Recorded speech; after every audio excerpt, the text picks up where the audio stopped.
who don't have a lot of experience with writing or with teaching writing, and it helps students who are either emergent writers or reluctant writers see themselves as writers. With this, you don't have to throw out the curriculum that you already have. You can either use this in conjunction with the curriculum you have, or do Writer's Workshop for a little while you develop your children's writing abilities and until they see themselves as writers, and then you can then venture off into the writing curriculum that you have purchased. So with that said, we're going to start with one of the first things I do with Writer's Workshop, and that is picking out a journal. Most of the time, these are the journals that we used in Writer's Workshop because it's a nice blank slate that kids can then decorate with stickers or with markers and make it their own. It's really important for your student to make this writing journal their own. My son doesn't like stickers or markers or decorating, and so he chose this one that came pre-decorated, and that's fine. So give them a choice and let them pick out a journal or let them decorate and design their own. So one of the first lessons I do is dealing with organization. So I do this alongside with my student. I did it with my students when I taught school, and I did it alongside with my son when he was writing in this journal. And it just helps them to see you going through the process as well. It helps you see what they're thinking and get some ideas from each other and bounce ideas off each other if you're doing this together. So the first thing we talk about is organization. So this notebook is going to be organized so that we know where to go to when we're looking for stories that we're in the process of writing or ideas to write about and different things. So we'll go through this together and see how this progresses. So with the table of contents, the first thing that we have here is gathering ideas to write about. I have number 1 here, not because it's going to be page 1, but it's going to be section 1. I give a couple of extra blank pages here so that if our table of contents is a little bit longer because we add a lot of things to our Writer's Workshop notebook, we have room there. So here's the first section.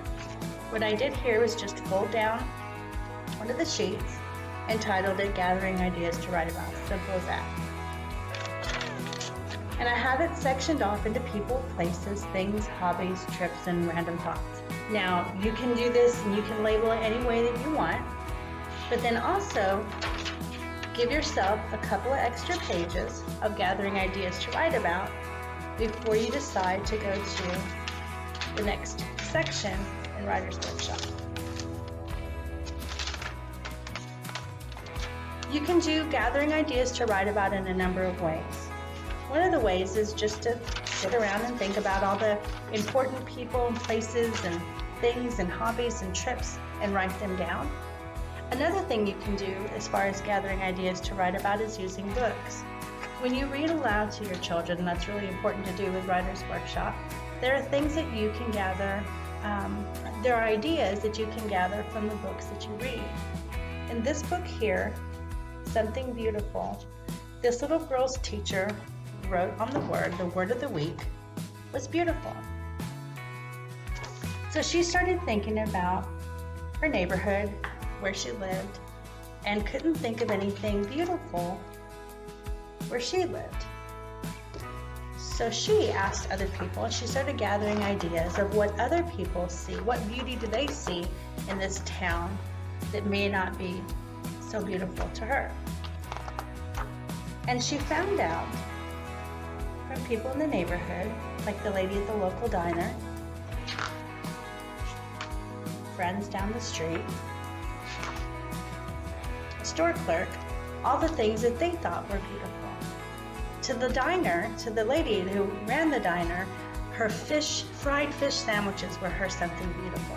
To her friends playing on the street, their jump rope was something beautiful to them. And to the store owner, the store was his something beautiful. And so your something beautiful can be, like with the girls, a thing, the jump rope, or the fried fish sandwich, the store, It could be people. Her aunt told her that her something beautiful is her brand new baby boy. And so after you read that book, you think about, well, what are some of the things that you think are your something beautiful? To my son at the time, it probably was the rocks that he would gather, some that were sparkly, some that had a fossil in it. And so under there, he would probably write his something beautiful here as rocks and fossils.